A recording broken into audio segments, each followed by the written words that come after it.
Magandang gabi po sa inyo mga kaibigan, mga taga-subaybay ng programang ito at kapatid na Erning, kamusta na po kayo dyan? Ay mabuti naman sa awa ng Panginoon Diyos ay patuloy tayo sa ating pag-iiral sa mundo, kapatid na Jeriel, at may mission pa tayo na ipinagagawa sa atin ng Panginoon Diyos. Napakaganda na ito. Isipin nyo kapatid na Erning, ika-6 na pong episode na natin ito. Sipin mo yan. Marami na rin tayong natalakay sa ating mga pag-aaral at sana ang ating mga taga-subaybay marami na rin natutunan. At sa pagdami po ng episode natin, kapatid na Erning, dumarami rin yung mga katanungan na ibinabato sa atin para itanong natin sa iba't ibang pangkati ng mga relihiyon diyan sa Pilipinas. Ngayon, mga suggestion po sa atin, kapatid na Erning, magkaroon daw tayo ng iba pang lingwahe sa programang ito. Ang sabi ko naman ay magkakaroon tayo niyan, it's just a matter of time. No po? At magkakaroon po tayo ng English version nitong 1001 Berean questions. At sisimulan natin yung kung ano yung mga pinag-aralan natin dati, yun din naman ang mga tatalakayin natin doon sa English para sa benepisyo ng ating mga kaibigan na hindi nakapagsasalita ng ating sariling wika. At yung iba po, kapatid na Erning, ay mga anak na nung ating mga kasama na nagnanais din na makaunawa nung ating pinag-aaralan dito sa ating ginagawa, sa ating programa na 1001 Berean questions. Ay, maganda o yan. Ayan ay ating pagsisikapang gawin yan sapagkat yun naman ang dapat. Pagpasensya lang nila yung ating mga pag-i-English sapagkat hindi naman tayo ipinanganak rito katulad nila. Kaya huwag nilang asang 100% ay ating pong mabibigkas ang isang katagang English sa paraan ng kanilang pagbigkas. Yeah, meron tayong accented tayo eh. Sabi nga, heavy accent tayo bilang mga Pilipino. It doesn't matter. Sabi nga, ang accent ay hindi yun ang mahalaga eh. Kasi sa iba't ibang region man ng Amerika at may iba-ibang accent. Kahit yung nasa Europe, ang kanilang pag-i-English ay may mga accent. Kaya tayong mga Pilipino, accented din pero English din ang ating mabibigkas. Ibig sabihin, mauunawaan din ng public later on yung ating sinasabi. Importante doon yung mensahe, hindi yung paraan ng pagbigkas. Tama. Anyway, tayo po muna ay mananalangin mga kapatid bago tayo magpatuloy. Panginoong Diyos na dakila at makapangyarihang kapusa lahat, sa lakas at buhay na patuloy mong sa amin ay ibinibigay, patuloy din naman namin itong gagamitin para sa paghahayag ng iyong kalooban. Ang Biblia, ang mga salita mo, ang siyang naroon, kung ito'y hindi ipahahayag ng may buong katapatan, paano malalaman ito ng tao? Kung kaya amin pong hinihiling sa iyo, na sana'y pakigabayan mo kami ng iyong Santong Espiritu upang sa aming paghahayag ng iyong mga kalooban, ang makita ng tao at kanilang matanggap at maintindihan ay kung ano ang mensaheng ibig mong iparating sa aming lahat at hindi ang aming sariling interpretasyon. Amen. Amang Diyos, maawa ka na sana'y ipagkaloob mo sa amin ang kapatawaran sa aming mga pagkakasala. Amen. Sapagkat gaano man ang aming paghahangad na maging matuwid sa harapan mo, kapos na kapos kami sapagkat sa aming pagtingin, sa aming pakikinig, pagsasalita at paggawa ay nahuhulog pa rin kami sa pagkakasala. Kaya man Diyos, parang awa mo na sana'y minsan pa na kami iyong patawarin sa aming mga pagkakasala. Umaasa kaming lubos na ito iyong tinanggap at ikaw po ang aming magiging gabay sa kabuuan ng aming pag-aaral sapagkat ang lahat ay aming hinihiling sa tanging pangalan po ng iyong anak, ang Panginoong Yahushua na aming tagapagligtas. Amen. Magandang gabi po sa inyo. Isang linggo na naman ang nakalipas. At ito na naman po kaming muli ng kapatid na Erning para mag-share sa inyo ng aming mga natutuklasan na pahayag ng Biblia. Kapatid na Erning? Kapatid na Jeriel at mga kapatid, yan po na ating kasama sa ganitong pag-aaral na bago pa dumating ang araw ng Huwebes at saka Sabado, talagang sila ay sabik na naghihintay. Ito na nga, ang araw na yan ay araw ng ating pag-aaral ng Biblia. Ano po? Kaya atin pong sasagutin ang isa sa mga katanungan sa atin ng ating mga kaibigang Amerikano na ang asawa ay Pilipina. Sabi ko doon sa Pilipina, kako, you have to explain to your husband, paliwanag mo sa iyong asawa sa English ang ating gagawing pag-aaral. Anyway, tulad ng sinabi ng kapatid na Jeriel, darating ang panahon sa kapahintulutan ng Panginoon Diyos na tayo man ay magtuturo sa lingwahe na yan po ay lingwaheng alam ng mga tao sa Amerika. Yan ang Ingles. Ano po? Kaya ang isa sa mga talata na kanilang itinatanong kung ano raw ang ibig na ipaunawa sa atin ng Diyos ay nakasulat sa Juan 3:6. Let us read that verse. Ito nakasulat. Ang ipinanganak ng laman ay laman nga, at ang ipinanganak ng espiritu ay espiritu nga. Yan po ay isa sa mga talata actually na ginagamit ng ibang mga tao, lalo yung mga Trinitarian. Nang ibig sabihin ay naniniwala na ang Diyos ay isa pero mayroong tatlong persona.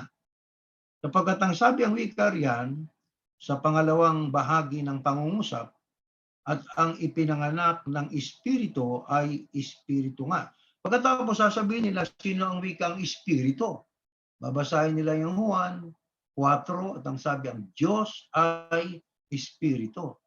Yung ipinanganak ng Diyos ang wika na ang kalagay espiritu ay si Kristo, ang sabi ang wika diyan at ang ipinanganak ng espiritu by virtue of replacement, yung Diyos daw, espiritu, ay espiritu nga, kaya Diyos na. Bueno, wala ho una, ang sagot po natin diyan, wala hong sinasabi na yung ipinanganak ng espiritu ay Diyos. Wala ho eh. Nasa kokoti lang po ng mga tao. Bias kasi sila, kapatid na Jeriel. Tama. Naghahanap ng talata. Tapos sasabi, ayan, ang wikang katibayan. Hindi ho ganun. Ang kailangan po pag-aralan natin. Alam nyo, yung 3:6, galing po yan sa 12, sa konteksto. Basahin natin ang konteksto. Ito ang nakasulat. Sa next slide. Ito rin ang naparoon sa kanya ng gabi at sa kanya'y nagsabi, Rabi, nalalaman namin ikaw ay isang guro na nagbuhat sa Diyos, sapagkat walang makagagawa ng mga tanda na iyong ginagawa, maliban na kung sumasa kanyang Diyos. Sumagot si Yahusya at sa kanya'y sinabi, katotohanan sinasabi ko sa iyo, maliban ng tao'y ipanganak na muli. Papansinin po natin ito, na ang sabi ipanganak na muli, hindi na ipanganak na, pero kailangan lang madumaan sa prosesong ipanganak na muli. Yan, ulitin natin. Maliban ng tao'y ipanganak na muli, ay hindi siya makakakita ng kaharian ng Diyos. Sinabi sa kanya ni Nicodemo, paanong maipanganganak ang tao kung siya'y matanda na? Dito mapapansin po natin na hindi naintindihan ni Nicodemo ang sinabi ng Panginoong Yahusya. Malibang ang tao'y ipanganak na muli, ay hindi siya makakakita ng kaharian ng Diyos.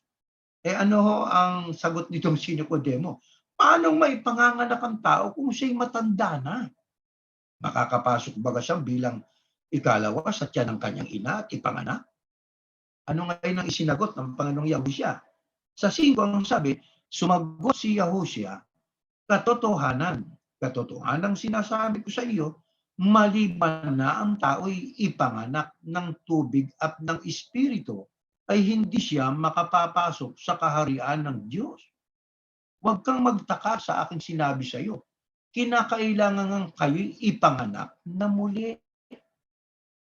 Binasa po natin kanina ay 3:6 na doon sinasabi na ang laman ang ipinanganak ng laman ay laman, ang ipinanganak ng espiritu ay espiritu nga. Eh yan hong tinutukoy po riyan ng ating Panginoong Yahushua, kapatid na Jeriel. Yan ang proseso para ang tao ay makakita sa kaharian ng Panginoon Diyos. Ano ho? Para ang tao po ay, sa madalit sabi, ay magtamo ng kaligtasan, kailangang dumaan dyan sa prosesong yan. Na ipanganak na muli. Hindi naman naintindihan ito ni Nicodemo. Maging tayo siguro, hindi rin natin naintindihan yan nung ating basahin niya noon. Di ba? Baka ang ating naging tanong katulad din ng naging katanungan ni Nicodemo sa ating Panginoong Yahushua. Paano may panganganak ang tao kung siya'y matanda na? Makakapasok ba siyang bilang ikalawa sa tiyan kanyang ina at ipanganak? Kaya ang sagot ng Panginoong Yahushua ay binigyan niyan din katotohanan. Pag sinabing 2 beses yung salitang katotohanan, ay nagsasabi ng totoo ang Panginoong Yahushua. Maliban na ang tao ipanganak ng tubig at ng espiritu. Napag-aralan na po natin yan Di ba? Yang tubig, yan ay sumisimbolo sa bautismo, at ang espiritu, yun ang tatanggapin ng binabautismuhan. Di ba? Ang sabi diyan, ay hindi siya makapapasok sa kaharian ng Diyos. Kaya inulit ng Panginoong Yahushua sa 7, huwag kang magtaka sa aking sinabi, sabi niya kay Nicodemo, kinakailangan ngang kayo'y ipanganak na muli. Kaya yan po ang proseso ng tao ay maging new man ang tawag dito, bagong tao. Paano magiging bagong tao, kapatid na Jeriel? Hindi magbabago yung ating pagmumukha. Magbabago yung paraan ng ating pamumuhay. Bakit? Sapagkat ang sabi, ang ipinanganak ng laman ay laman nga. Teka muna. Ano ba ang tao, kapatid na Jeriel? Basahin nga natin ito sa Genesis, sa stress. Ito, next slide. Ang ipinanganak ng laman ay laman. Sinabi ng Panginoon, ang aking espiritu ay hindi makikipagpunyagi sa tao magpakailanman sapagkat siya may laman. Ano bang tao? Hindi ba ang tao ay laman? Kaya pag sinabing ang ipinanganak ng laman ay laman, siyempre, alangan namang manganak ang tao ng pusa. Alangan namang manganak ang tao ng aso. Siyempre, ang anak ng tao ay tao. Alam nyo, ang tao by nature, ano bang tao? Ang tao ay, gaya ng ating nabanggit sa panalangin, gaano man po ang ating paghahangad na maging matuwid sa harap ng Diyos, gumawa ng tama araw-araw, hindi ho natin nagagawa Bakit? Ito sabi ni Pablo, 2:14 at Jeremias 17:9. Next slide. Ngunit ang taong ayon sa laman, alam natin ang tao ay laman. Physically, tayo laman. Di ho ba? Pero pag sinabing ngunit ang tao ayon sa laman ay hindi tumatanggap ng bagay ng Espiritu ng Diyos. Ibig sabihin, nasa gawain siya ng laman. Ang ibig lang sabihin niyan, gumagawa siya ng pagkakasala. Anong sabi ng Biblia? Yung ganong tao ay hindi tatanggap ng bagay ng Espiritu ng Diyos. Bakit? Sapagkat ang mga ito'y kamangmangan sa kanya. At hindi niya nauunawa sapagkat ang mga yaon ay sinisiyasat ayon sa Espiritu. Ang tao po ay laman. At bukod sa tao, ang tao ay laman physically, ang tao po ay nakagagawa po ng gawain ng laman Na pag binasa natin sa aklat ng Galacia, hayag ang gawa ng mga laman, pakikiapid, di ba? Ang tao ay talagang may propensity o tendency na gumawa ng mga gawain ng tao. Yan ang sinful nature natin, di ba? Yung makasalanang kalikasan ng tao. Ito pang sabi sa Jeremias Pagdating sa puso na tao, itong sabi, ang puso ay magdaraya ng higit kaysa lahat na bagay. At totoong masama, sinong makaalam? Mayroon nga tayong puso, pero ang puso po natin, magdaraya po yan. Nadadaya tayo ng ating puso. Di ba? At yan po ay hindi natin pwedeng maikaila. Hindi natin pwedeng itago yan. Di ba? Ang puso ho ng tao ay mandaraya. Kaya nga po, sa ibang talata nga ng Biblia, ang ating puso, ililigaw tayo ng ating puso eh. O ito ang katunayan. Basahin po natin sa Galacia, ito pa. Ang laman ay laman eh. O ito, sapagkat ang laman ay nagnanasa ng laban sa espiritu. O kita nyo, may puso nga tayo. Mayroon tayong physical na kalikasan. Pero ang ninanasa nitong katawan na ito, maging ng puso ho natin, laban sa espiritu eh. O di ba? O sige, sinong tao rito sa mundo? O dito sa mundo, maliban sa ating Panginoong Yahusya, ano? Na hindi nagkakasala. Sabi nga sa ibang talata ng Biblia, walang taong gumagawa ng mabuti na hindi nagkakasala. Tama rin ang sinabi ng Apostol Pablo, sumasang-ayon tayo sapagkat yan ang katotohanan eh. Di ba? Pagkat ang laman ay nagnanasa ng laban sa espiritu. At ang espiritu ay laban sa laman. Sapagkat ang mga ito ay nagkakalaban. Hindi pwedeng magsama yung espiritu at laman eh. Laman tayo. Physically, nilikha tayo ng Diyos na tao eh. May laman at buto. Pero kung tayo nabubuhay ng ayon pa sa laman o gawaing masama, hindi pwedeng tumanggap tayo ng espiritu ng Diyos. Bakit? Sapagkat ang espiritu po ay laban sa laman eh.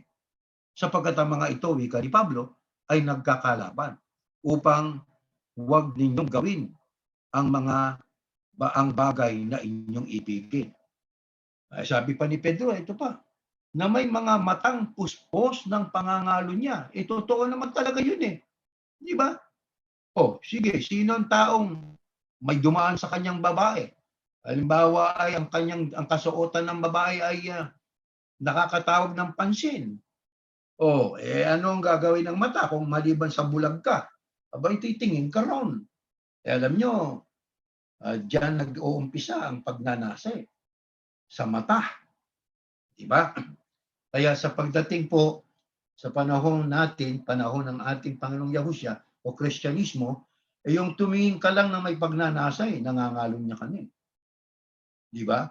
Hindi katulad ng panahon ni Moises, kailangan gawin mong pisikal na ikay nangangalo niya. Diba? Na ikay nakikipag-sex sa ibang babae o ibang lalaki. Diba? Pero sa panahon natin, yung tumingin ka lang na mayroon kang pagnanasa, nangangalo niya ka na. Diba? At ang sabi pa, at hindi maaaring maglikap sa pagkakasala. Totoo po yan. Hindi maaaring maglikat sa pagkakasala. Araw-araw nagkakasala tayo. Ayaw man natin, pero nagkakasala tayo. Tamang-tama yung sinabi ni Pedro. Ako'y sang-ayon din eh. Hindi maaaring maglikap sa pagkakasala na umaakit sa mga kaluluwang walang tiyaga, na may pusong sanay sa kasakiman, mga anak ng paglait. Nakita ninyo? Kanina, ang sabi sa binasa natin, pusong magdaya. Diyan naman ang sabi, na may pusong sanay sa kasakiman, mga anak ng paglait. Katumbas, pusong makasalanan. Kaya, dahil po riyan, kailangan po na ang tao ay dumaan sa proseso. Ano yung proseso? Ipanganak tayong muli. Ano ibig sabihin ng panganganak na muli? Kailangan ba tayo na pumasok sa tiyan ng ating ina? Hindi yun ang tinutukoy ng ating Panginoong Yahusya. Ang panganganak na muli, yun ay sa pamamagitan ng Espiritu. Bakit? Ang Espiritu ho, ang magbibigay sa atin ng spiritual life. Yung pamumuhay na ayon sa Espiritu. Kabanalan yun. Di ba? Bakit? Sapagkat yung ipinanganak ng laman ay laman eh. Ibig lang sabihin, by nature, tayong tao, laman, nagkakamakasalanan tayo. Para tayo makarating sa kaharian ng Diyos, para tayo makapasok doon, kailangan tayong ipanganak na muli. Sa paanong paraan? Sa pamamagitan ng mga salita ng Diyos. Pag binasa pa natin sa aklat ng Pedro, di ba? Ipinanganak ng mga salita ng Diyos. Ano ibig sabihin? Pangangaralan tayo ng mga salita ng Diyos. Pagka ating pong pinakinggang mabuti ang ipinangaral, natiyak nating tama at may lohika, sinampalatayanan po natin, nabautismon tayo sa tubig, tumanggap tayo ng Espiritu, aahon tayo doon na may panibagong buhay. Ang laman, paghaharian na ng Espiritu. Bakit? Atin nang inalis yung kasalanan eh. Paano inalis? Ating pinagsisihan at hindi na natin ginawa. Ibinaon na natin yon doon sa tubig, inilibing na yon. Kaya pag-ahon nga, ayon sa aklat ng Roma, di ba? Panibagong buhay. Yun na ang spiritual life. Yun ang tinutukoy na ang ipinanganak ng Espiritu ay Espiritu nga. Ibig sabihin, ang tumanggap ng Espiritu, nang siya ay tumanggap ng aral at bautismuhan, mabubuhay ng ayon sa Espiritu. Hindi na ayon sa laman. Di ba, kapatid na Jeriel? Tama po, kapatid na Erning. Alam nyo, sabi nga, kasi ang Diyos ay nagsalita nung umpisa pa at sumasampalataya tayo na ang ginamit ng Diyos na wika ay ang wikang Ebreo. Kaya nga sa linggo, meron tayong pahahapyawan. Sabado at linggo sa ating pagsamba, meron tayong pahahapyawan na kaunting Ebreo sapagkat ang pag-aaralan uli natin ang pangalan ng Diyos. Sino ang tunay na Diyos? Ano ang kanyang pangalan? Muli natin, kasi nga po kapatid na Erning, marami pong nagre-request niyang leksyon na yan. Bakit daw Yahuwah ang tawag natin sa Diyos? At bakit Yahusha ang tawag natin doon sa kanyang anak? So, muli nating pag-aaralan yan. At this time, meron po tayong natuklasan, kapatid na Erning, na ang salitang Ebreo pala, sabi nga nung nagtuturo, yan ay DNA ng creation. No po? Yung DNA ng creation, yung lingwahe na Ebreo. At ang bawat letra pala niyan ay mayroong meaning o mayroong kahulugan. Alam niyo, kapatid na Erning, yung pangunahing sinabi nung nagtuturo na ito isang Hudyo, no? Wala namang masamang tayo makinig sa kanya, di po ba, kapatid na Erning? Oo, walang masama ron. Meron po ba tayong batayan? Pwede tayong makinig sa mga nagtuturo ng kautosan ni Moises? O ang sinabi ng Panginoong Yahushua na pwede kayong makinig sa mga nagtuturo ng kautusan ni Moises kasi magaling sila ron eh. Pero huwag niyong gagayahin ang ginagawa nila. Ayun. Sa mga tweet, walang masama na nakikinig tayo sa mga tagapagturo, lalo na yung nagtuturo ng kautusan ni Moises. Sapagkat pinartikular po yan ng ating Panginoong Yahushua nung siya'y naririto pa kasama ng mga apostol. Makinig kayo niya dyan sa mga tagapagturo at nagtuturo ng kautusan ni Moises sapagkat yan ang kanilang tempo. Mahusay sila dyan. Pero huwag niyong gagayahin yung kanilang gawain o huwag niyong kokopyahin yung kanilang ginagawa. No, yun ang sinasabi ng ating Panginoong Yahushua. Ngayon, ito pakikinggan natin. Yung unang bahagi, kapatid na Erning, natuklasan natin. Ito po ay sinishare namin sa inyo anong natuklasan namin ng kapatid na Erning diyan sa salitang Ebreo. Kasi may kinalaman yan doon sa pinag-uusapan natin ngayon eh. Yung laman at saka espiritu. No po? Yung Aleph na yung ang letrang A sa atin, Aleph sa Ebreo, yan ang unang yan ang may kinalaman sa Diyos. Ang tawag po pala sa atin, human being, yung doon sa nagtuturo, sa Ebreo pala, pag sinabi mong human being or man or tao, ang tawag pala doon, kapatid na Erning, sa Ebreo, Adam. Adam, yeah. Oo, Adam. Kaya pala si Adan, Adan naman ang tawag natin, pero sa kanilang tawag na Adam. Na sabi niya, yung tatlong letra na yan, tatlong letra po yung Adam, yung Aleph, tapos meron pang isang letra na pag-aaralan po natin na hindi naman kami sanay at mahusay sa Ebreo, pero sabi nga, tinitignan natin sa pamamagitan ng pagbabasa. Kaya yung tatlong letra po ang bumubuo doon sa sa human being. Adam, yun ang tawag ng mga Ebreo, Adam.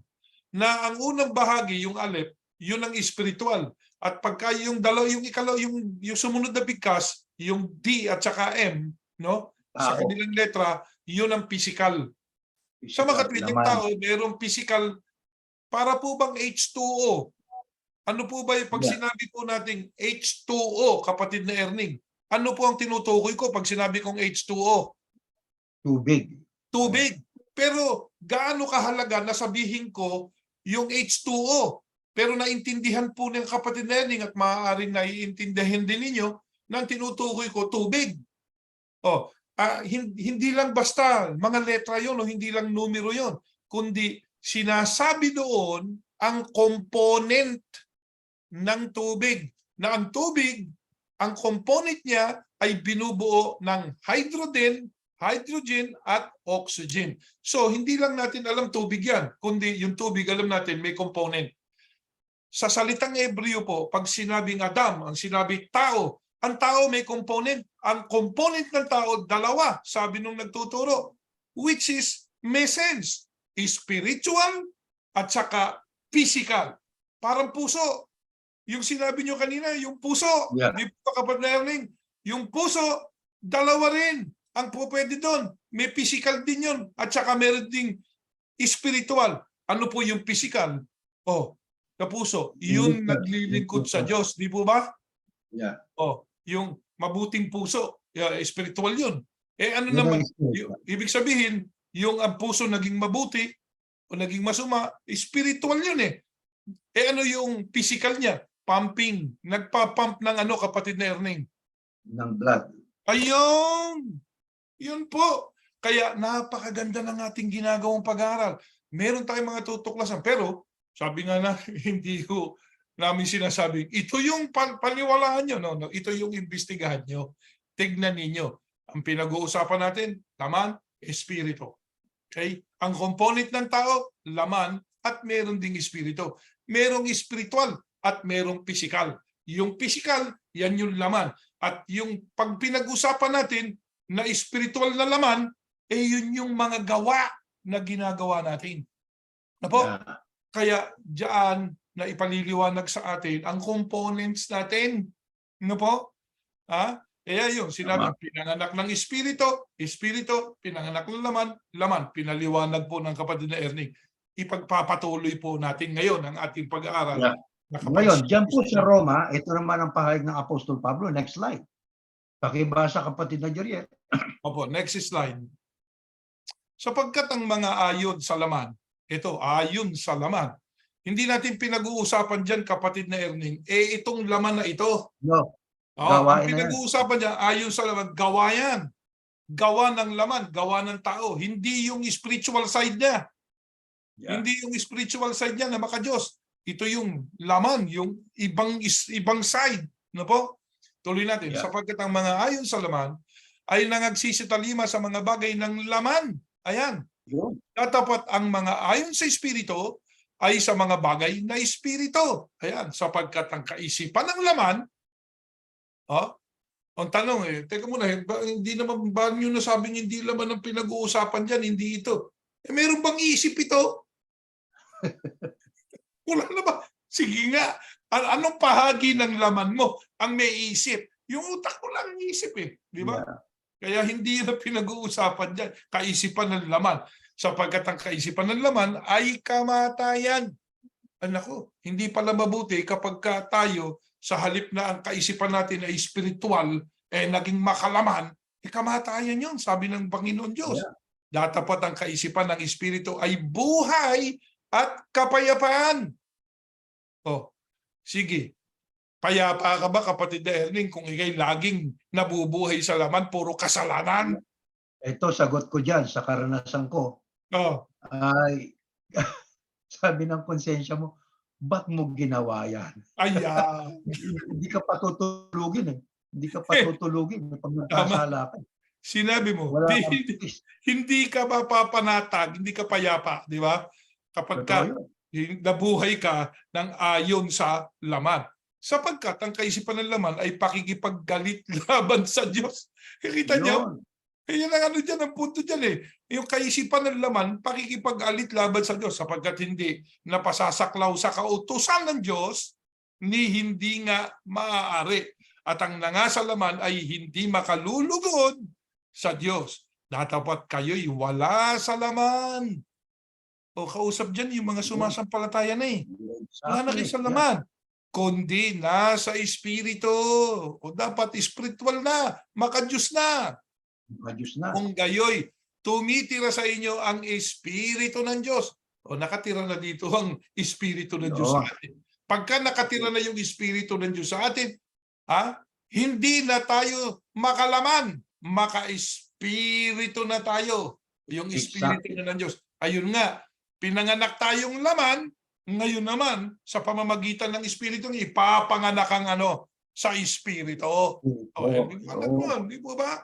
Kaya yung gumagamit dyan, na Diyos daw ang Panginoong Yahusha, dahil doon sa talatang yun, abay, mag-isip muna kayo bago kayo magkonklusyon. Datapat kung ang sino man ay walang espiritu ng Kristo, siya'y hindi sa Kanya.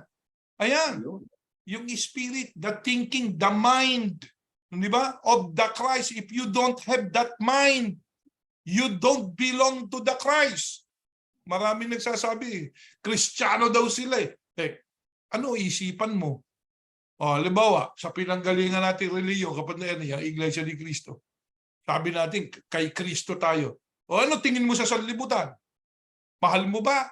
Sabi ng Panginoon Diyos, sabi nga ng Panginoon saan yun? 3:16 ng Juan, di ba? And so God loved the world. He gave si Yahusha binigay para sa world. Para yung world makinabang. Ikaw naman, di ba?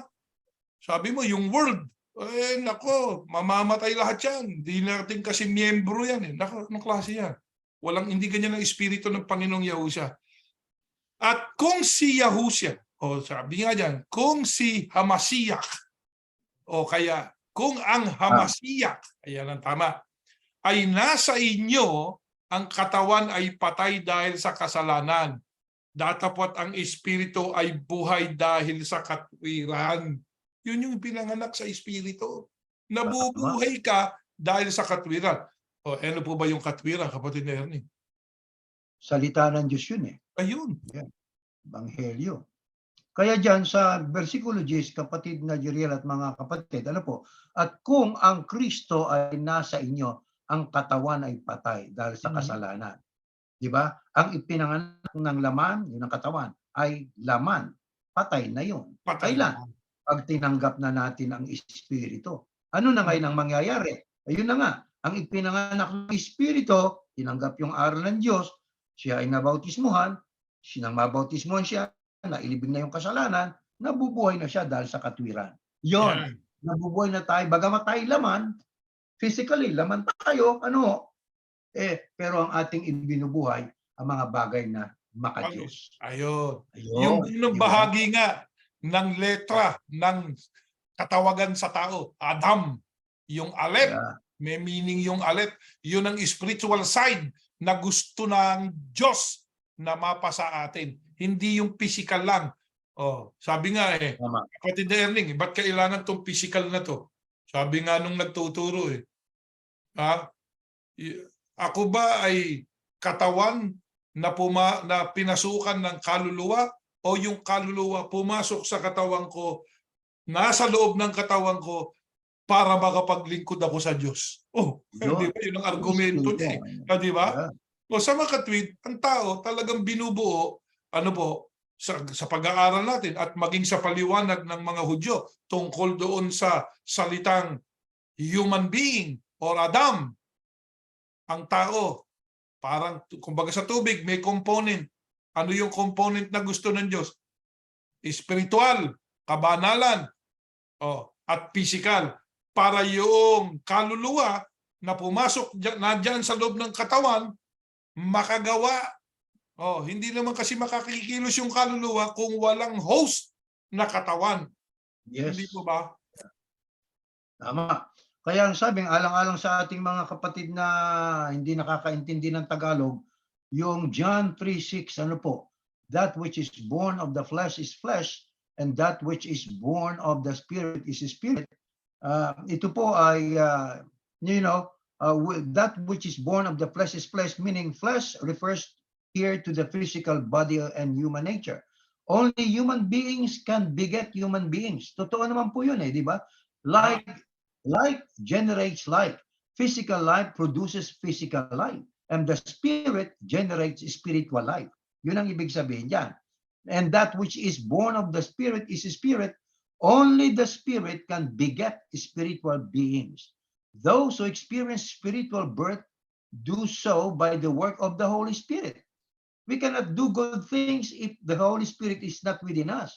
If the Holy Spirit doesn't dwell upon us, we cannot do holy things. Di ba, kapatid na Julian? The Spirit transforms the nature of those who believe in Christ. A born-again person. a new nature. Being born of the Spirit is the central, essential to possess, to receive eternal life. Therefore, physical birth and spiritual birth are two different realms. Salvation is not an addition to physical life. Yun ang sinasabi ng Kajiriel. Mhm. It is a brand new beginning of life with God. That is the spiritual life, a spiritual birth. Physical life and spiritual life are two different spheres of reality. We cannot receive spiritual life by any human system. Kung sa ating gawa lang po, sa ating sarili, sistema ng tao, we cannot receive salvation, nor we can receive spiritual life. No, salvation is not dependent on human faculty or effort. Salvation is not contingent, meaning it is not dependent on man's effort. We cannot do on ourselves to receive salvation. No, we cannot do anything that will usher us to attain salvation. That's why, Salvation, salvation, you have to work for it. And the soul inside your body wants to serve God, but he cannot serve God without this physical body.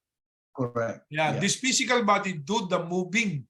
Ayan, right? This is the movement. But the wants is inside us. Ayun. Kaya yung spirituality natin o spiritualidad natin, yun ang nagpupush sa ating buong katawan para tayo gumawa ng tama. You cannot contain a water without a container. Exactly. So we cannot do a spiritual thing without this human or physical body.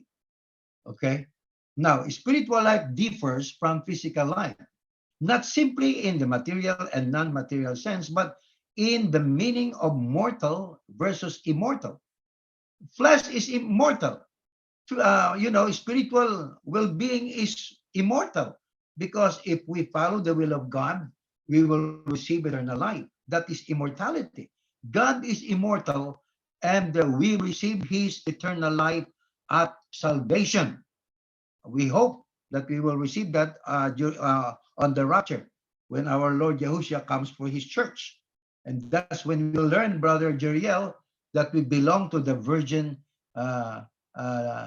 babaeng, tawag doon sa Tagalog, yung babaeng malinis. Yeah, Yun ang sabi ni Pablo. chaste virgin. The church, Oh, yeah. the church that Yeah. was established by Yahushua was designed to be it was likened to a church, chaste virgin, chaste virgin. Tama. So, ibig sabihin, Virgin, yeah. at this very moment, wala pa yan. Ano po? Wala pa. Once we were raptured, then those who were raptured will comprise the chaste virgin being referred to in the Holy Scriptures. But right now, sasabihin ng Katoliko, sila tunay na iglesia, chaste virgin ba yan? Katakot-takot na makasalanan na nandyan.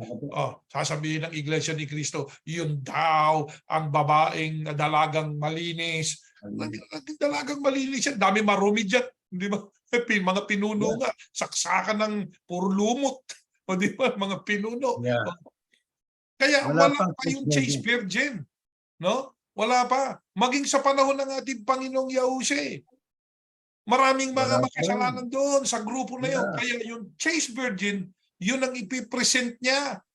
Kanino? Tama. Sa Ama. Tama. Kailan? Doon sa piging ng kasal ng kordero sa langit. O ipipresent niya yung asawa niya eh. Yun yung iglesia. Yun ngayon ang chaste virgin, yung ipinresent niya. Isang kinuha yun. Dito sa iglesyang hinulaan, kapatid na Erneng. Exactly. Yeah. Doon nang galing yung mga yon, kasi hindi lahat doon nando sa hinulaan ay pwedeng magmakasama doon sa chaste virgin. Bakit? Dudumi yung virgin kapag lahat kinuha. Kaya marami tinawag, konti ang iniwan. Nakita nyo? At sa daan ng panahon, ayan pa nga, sabi nga, nung nangyari na itong mga bagay na ito, napakakaunti na lang nang natira. Kailan? Noong sinubok sa apoy yung mga tinawag.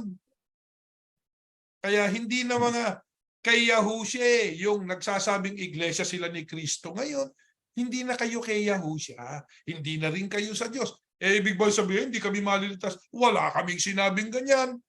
Hindi natin pinag-uusapan yung kaligtasan pa dito sa pagkakataong ito. Hindi na kayo sa Diyos. Bakit? Nawala na kayo doon sa talagang spiritual eh. Di ba? Nawala na. Bakit? Alam naman natin na naghanap. Huwag na muna natin pag-usapan dito dahil di natin topic ngayon yan. Kaya itutuloy natin itong topic na dinidiscuss namin ng kapatid Erning sa inyo. Ngayon, salvation po is not something we manufacture. Mhm. Salvation is not something that we produce. No. It is what we undergo. Yung proseso ng makinig sa aral, sumampalataya sapagkat sinuri, nabautismuhan sa tubig, tumanggap ng Espiritu, pag-ahon niya, spiritual life na siya. Yeah. Yan ang inaasahan. Ngayon, ang sabi ng ibang mga protestante, kapatid na Jeriel, ang kaligtasan ay grace. Salvation by grace. Hindi by any deeds or works ng tao. Mhm. Ang sagot ko naman doon ay yung nakasulat sa Epeso, kapatid na Jeriel, 2:10, na tayo, mabuti basahin natin siguro, no? Mayroon akong babasahin dito, no? This is not included in our slide. But itong sagot natin diyan sa mga ganyan May mga tao kasing matitigas din ang ulo, kaya sasagutin natin sila. Ang isasagot po natin, hindi natin ibabatay sa ating opinyon, kundi ito sa Biblia. Sa Epeso 2:10, ito nakasulat, sapagkat ay kanyang gawa na nilalang kay Kristo Yahushua para sa mabubuting gawa. Ano ngayon yan? Di ba? Kaya tayo tinawag sa loob ng iglesia ni Yahushua, ang tao ay nilikha ng Diyos, kawangis niya, katumbas, para gumawa ng mabuti. Kaya yung sinasabi ng iba, tama, nasa Bible, na ang salvation ay grace, hindi sa pamamagitan ng gawa. Pero teka muna, kailangan, aling gawa yun na hindi kailangan? Di yung masamang gawa. Pero yung gawang mabuti, yun yung dahilan, kahit tayo nilikhang kawangis ng Diyos para gumawa ng mabuti. At ayon sa Epeso 2:10, sapagkat ay kanyang gawa na nilalang kay Kristo Jesus para sa mabubuting gawa na mga inihanda ng Diyos ng una upang siya nating lakaran. Makatwid po, kailangan pa rin po yung gawa na ilakip sa pananampalataya. Sabi pa ni Santiago ang pananampalatayang walang gawa ay baog at patay. Di hindi ka maililigtas noon. Di ba? Ngayon, mga kapatid, kaya ang kaligtasan, pag sinabing ang ipinanganak ng laman ay laman, natural. Hindi pwedeng manganak ang tao ng aso. Siyempre, laman. Di ba? Pero Ibig sabihin lang, ipinanganak kapatid na Erning, ito lang yan mas ang argumento natin yan, ang ipinanganak ng laman ay laman. Ibig sabihin, pinanganak ka na tao, laman ka. Hindi pwedeng, nung ipinanganak ka, espiritu ka. Exactly. Hindi ganun. Hindi. Pero yung ipinanganak ng espiritu, hindi siya dating espiritu na naging tao. Hindi yun. Hindi yun. Hindi ganun. Kaya unawaing mabuti.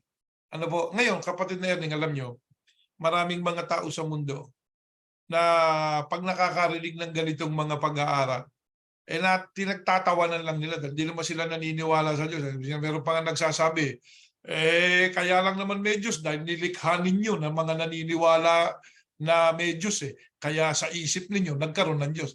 Yun ang pananampalataya nila, yun ang kanilang paniniwala. Yung mga agnostics at saka yung mga atheist, hindi naniniwala sa Diyos. Marami yan dito sa Hollywood, kapatid na Erning. Mga sikat pang mga tao, hindi naniniwala sa Diyos. Well, anyway, that's their choice. That's their choice. But we chose to believe in God. We chose to believe what we can read from the Holy Scriptures and believe it and keep that in our hearts and in our minds. Yun po, yan ang sa amin. Pero sinishare natin. Ngayon, sa pag-share namin, ay hindi namin sinasabi na ito ang sampalatayanan nyo. Hindi. Ito po imbestigahan ninyo. Ito ang tignan ninyo. Kung ang aming sinasabi, based sa mga magiging experience natin bilang mga tao, does it make sense? Is it logical? And for us, not only it makes sense, not only it is logical, but it is actually biblical because we can read it. That's why we are believers. Kaya ang tawag po dito sa paniniwala natin, kapatid Erning, is faith. You know, Faith yung that's ating what we faith. got. Faith. You want to have faith like ours? Then investigate. O ano anya mapapala ko dyan? O tanong ko, ano mapapala mo kung wala kang faith? Nothing. Totally nothing. Nothing. Di ba? Wala namang pangako dun sa paniniwala ng mga agnostics at saka atheists. So when they die, it's all over. Tayo, kapatid na Ernie, when we die, it's not over yet. Hindi pa game over. We are just Yeah, sleeping. No? just the And we will beginning. be resurrected back to life and move on and continue our services to God forever and ever. Mas maganda yon kesa dun sa pag namatay ka, period ka na pala. Okay, if that's what you want to believe it. Sabi nga that's what you believe in, that's what you are dreaming of, then sabi nga, it will happen to you. Di ba? Death yung iyo. Kaya, yung mga nakikinig sa atin, bagay ang mga nakikinig at gusto sa mga ganitong programa, yung naniniwala na sa Diyos. So we are just we are just being corrected by the Holy Scripture. Kasi marami pong tagapangaral na mag-iisip ng kung ano-ano. Mas maganda to. Paano natin patutunayan yan? Di basahin natin sa Biblia. Sa halip na basahin sa Biblia at saka sampalatayanan, sila sasampalataya sa isang bagay at tapos hahanap ng talata ng Biblia para suportahan yung kanilang pananampalataya. Kaya, ang dating, sintonado na. Exactly. Kaya yung 1:3 hindi nagtuturo ng Kristo po ay Diyos na naging espiritu. Hindi po. Ang itinuturo po noon, ang tao, ang laman ay laman, ibig sabihin ang by nature tayo po ay hindi maliligtas talaga. Sapagkat ang laman ay nagkakasala. Kaya kailangan ipanganak tayo ng espiritu. Ang espiritu ay espiritu nga. Ang pinanganak ng espiritu ay espiritu nga. Biglang sabihin, kahit tayo laman, kung tayo tumanggap ng aral ng Panginoon Diyos at ating ibubuhay, magiging espiritual ang ating buhay sa laman na ito. Ano po? Ngayon, ang ating pang pag-aaralan na itinatanong, di ho ba ang wika masama na kayo'y humatol? Alam nyo, mali ang paghatol pero minsan nagiging tama. Ako ay sumasang-ayon doon. At yan yung ating pong ipaliliwanag. Alam nyo, ang pagnanakaw ay masama. Ang pangangalo niya, masama rin. Ang pakikiapid, masama rin. Ang pumatay, masama rin. Ang manghuthot at saka pirahan yung mga mahihirap, masama din yun. Papaniwala yung sarili yun, akin ang pera nyo, akin ang kapirahan ninyo, inyong pangako. Ganun lang yan O di ba? Pero hindi natin pwedeng sabihin, hindi sila maliligtas. Hindi natin pwedeng sabihin yun. Sa ganung paraan din, hindi komot siya religyoso, matulungin sa kapwa, mapaglingap sa kapwa, mapagmahal daw sa kapwa. Hindi rin natin pwedeng hatulan na sila'y maliligtas. Ang isa po kasi sa karaniwang damdamin ng mga tao sa nagkakasala, layuan. Yun ang tendency. Layuan natin yan. At tuwan-tuwa sila na maparusahan. Kaya may mga salita sila na marapat lang sa kanya yan. Magdusa siya. Kasi siya'y makasalanan Ang taong nagkakasala, kapatid na Jirel, ako bilang isa ako magkasala, ang kailangan ko pangunawa, hindi yung nagkasala na nga ako, ay sasaktan mo pa loob ko. Inamin ko na kasalanan O di ba? Ang kailangan po, ang hinahanap ng taong nagkakasala ako bilang isa, pangunawa. Ang hinahanap ko bilang isa, ay yung ako ay, haharapin ko naman yung kasalanan ko Kung ano man parusa doon. Dahil naghahanap din ako ng pagbabago. Ang hinahangad ko, pag-ibig ng kapwa. Di ba? Pero sa kultura natin, kapatid na Jeriel, maaring, alam nyo, pwede nating mahalin yung tao, pero hindi natin siya tutulungan sa kasalanan na gawa niya. Wala naman tayong magagawa doon Pwede rin nating pagsabihan ng tao sa kasalanan na nagawa niya, pero sabi nga kapatid na Jeriel, wala tayong pagmamahal. Uy, tigil mo yan, ginagawa mo yan. Pero nasabi mo lang yun, parang hangin na dumampi. Pero actually, wala ka namang pagmamahal Pero yung binitiwan mong salita, parang nagmamahal ka. Pero actually, hindi. Ngayon, mga kapatid, bakit natin tinatalakay ito? Alam nyo kasi sa Biblia, may isang tagpo, kapatid na Jeriel, sa ministeryo ng ating Panginoong Yahushua, na mayroong dinala yung mga parsayo na babae na huling nangangalo niya. Palagay ko alam na alam ng Kajerian yan. Mabuti, basahin po natin ang talata niyan. Ito po yan, sa aklat ng Juan 8:5. Next slide. Sa kautusan nga ipinag-utos sa amin ni Moises na batuhin ang mga ganyan. Ano nga ang iyong sabi tungkol sa kanya? Ito'y tagpo, mga kapatid. Ang mga iskrib at mga pariseo na kanilang nahuli ang isang babae na nangangalo niya. Nabatay nga dyan sa 5, sa kautusan nga ay ipinag-utos sa amin ni Moises. Ibig sabihin, batay sa kautusan ni Moises, pag may nahuling nangangalo niya, panahon ng Israelita, babatuhin yon hanggang sa mamatay.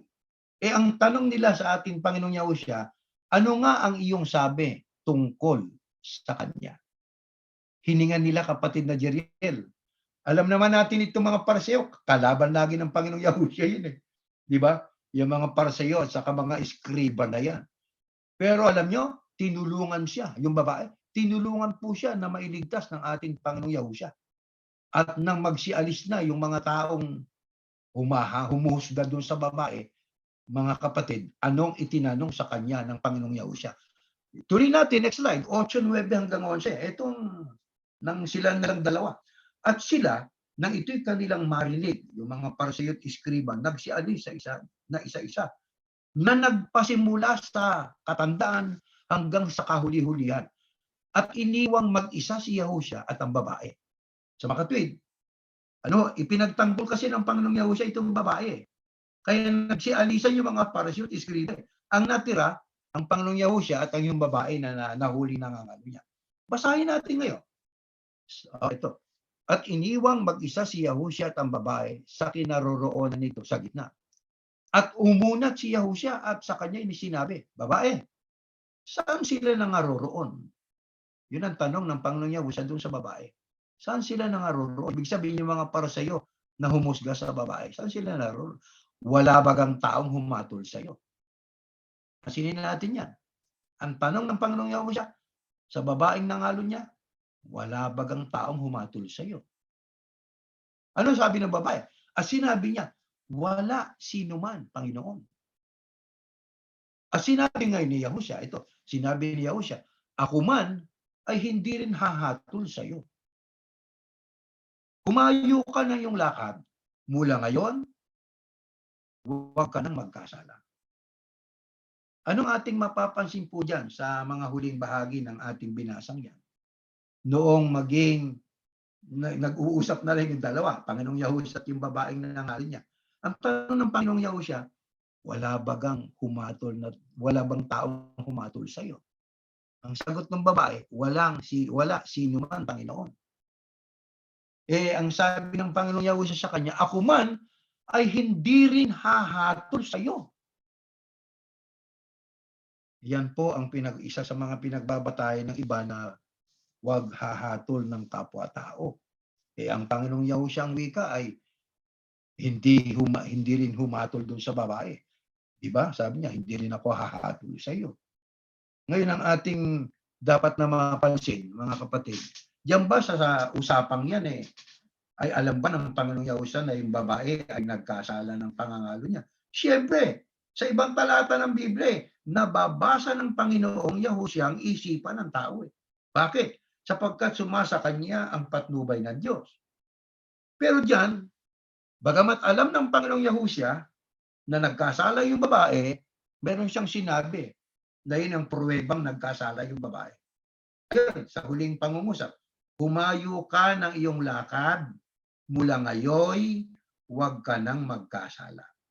Kaya diyan, mapapansin po natin, kapatid na Jeriel, na yung babae ay binalaan ng Panginoong Yahushua. Huwag ka nang magkasala.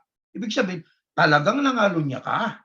Pero kahit sino sa kanila na nagdala sa iyo rito, hindi mo kinaringgang hinatulan ka. Ako rin, hindi rin kita hahatulan Pero alam ng Panginoong Yahushua ang nagkasala yung babae. Ano katunayan? Sabi niya, mula ngayon, yung ngayon na yan, nung magkausap sila ng Panginoong Yahushua at yung babaeng nangalo niya. Mula ngayon ang wika, huwag ka nang magkasala. Kaya diyan po ay mararamdaman natin ang pagmamahal ng ating Panginoong Yahushua. Pero kanyang itinurol sa babae, huwag ka nang magkasala. Ibig sabihin, itigil mo na yung pangangalo niya. Ano po ang mensahe niyan para sa atin, mga kapatid? Mahal tayo ng ating Panginoong Yahushua. Di ho ba?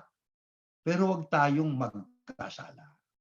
Hayaan na po natin yung ating mga kasalanan, iwan na po natin. Sapagkat ang pagmamahal ng ating Panginoong Yahushua, hindi niya tayo hahatulan eh. Pero ang madidinig lang natin, huwag na kayo, mula ngayon, huwag na kayong magkasala. Humayok at huwag kang magkasala. Yan ang moral lesson na ating matututunan dyan eh. Hindi lang para sa babae yan. Para din sa atin yan, mga kapatid. Di ho ba? Para din sa atin yan eh. Na huwag tayo na mabuhay sa laman. Yun nga. Yung ating pinag-aralan Pero din itong kanina. punto dyan, kapatid na Erling, yung mga Pariseo na yun, isa-isang nangawala Hindi nakahatol dahil sa sinabi ni Yahushua sa kanila. O, di ba? Yeah. At pag pinag-aralan mo yung tagpo na yan, sino sa inyo ang hindi nagkasala? Sige, siyang unang pumulot ng bato. Di ba? Samantalang sila, mga nagkasala, kayo umalis Kaya mas mabuti talaga yung Panginoong Yahushua, bagamat di nagkasala, hindi rin mapanghusga. Hindi siya umatol, bagamat di siya nagkasala. Kaya yung tayo bilang mga tao, kapatid na Ernie, ang gusto ng Diyos, ipanganak tayo muli.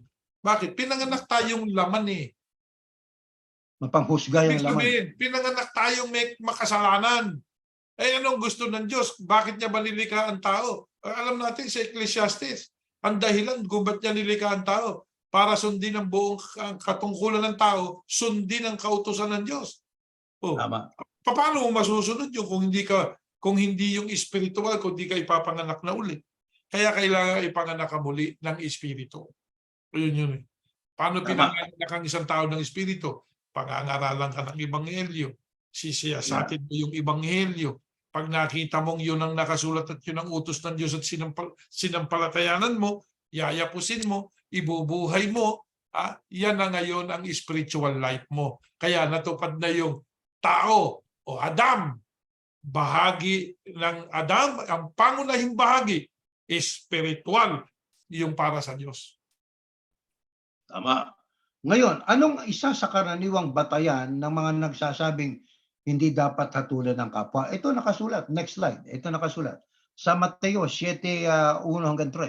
Huwag kayong magsihatol upang huwag kayong hatulan. Maliwanag ang wika yan. Sapagkat sa hatol na inyong ihahatol, ay hahatulan kayo. At sa panukat na inyong isusukat, ay susukatin kayo. At bakit mo tinitignan ang puwing na nasa mata ng inyong kapatid? Ngunit hindi mo pinapansin ang tahilan na nasa iyong sariling mata. Ikaw na mapagpaimbabaw, ipokrito pa lang ganito, no? Alisin mo muna ang tahilan sa iyong sariling mata at kung magkagayon, makikita mong malinaw ang pag-aalis mo ng puwing sa mata ng iyong kapatid. Yan po ang karaniwang batayan ng mga nagsasabing bawal ang humatol. Huwag kayong magsihatol upang huwag kayong hatulan. Mga kapatid. Ngayon, kapatid na Jeriel, pero diyan po sa sinabi ng ating Panginoong Yahushua, huwag nating hatulan ng ating kapwa. Pero diyan ba kapatid na Jeriel, masama bang ituwid ang ating kapwa? Hindi, huwag kang hahatol. Sabi nga, huwag kang hahatol. Hindi, sabi nga, mag-aaral lang kayo sa isa't isa. Pero sabi, ituwid natin yung ating tanong na yun. Masababang gamitin natin ang salita ng Diyos para maituwid tayo. Di ba? Kasi kung tayo lang, hindi ko kayang ituwid yung mali. No? Kailangan na magtutuwid sa atin ang Diyos. Paano ka maitutuwid? Kailangan mo nang siyasatin mong mabuti. Una, siyasatin mo sarili mo. Ano ba talaga ang component mo bilang tao? Siyasatin mo yung salita ng Diyos para maunawa ang mabuti. Sapagkat yun ang magbibigay sa atin ng spiritual life, yung mga salita ng Diyos na nakasulat sa Biblia. Kaya walang masama na tayo ay mag-aralan, magpayuhan. Pero ang pagtutuwid, manggagaling sa Diyos at dun sa taong kinauukulan. Hindi tayo ang magtutuwid sa kanila. Yung argumento lang, kung meron kang maling argumento, papatayin yan ng argumentong galing sa Diyos. Na ang tawag doon, salita ng Diyos, itinulad sa anong uring tabak, kapatid na Erning? Yung salita ng Diyos ay matalas pa sa tabak na may 2 talim eh. Mas Ayun. matalas. So, yun ang magtutuwid. Sabi nga, yun ang mag-chat-chap ng mga hindi maganda sa atin.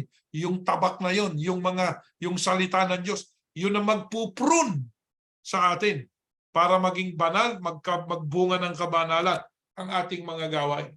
Kaya yung nakasulat dyan, kapatid na Erning, huwag kayong magsihatol. Bakit? Upang huwag kayong hatulan. Itingnan nyo sapagkat sa hatol na inyong ihahatol ay hahatulan kayo.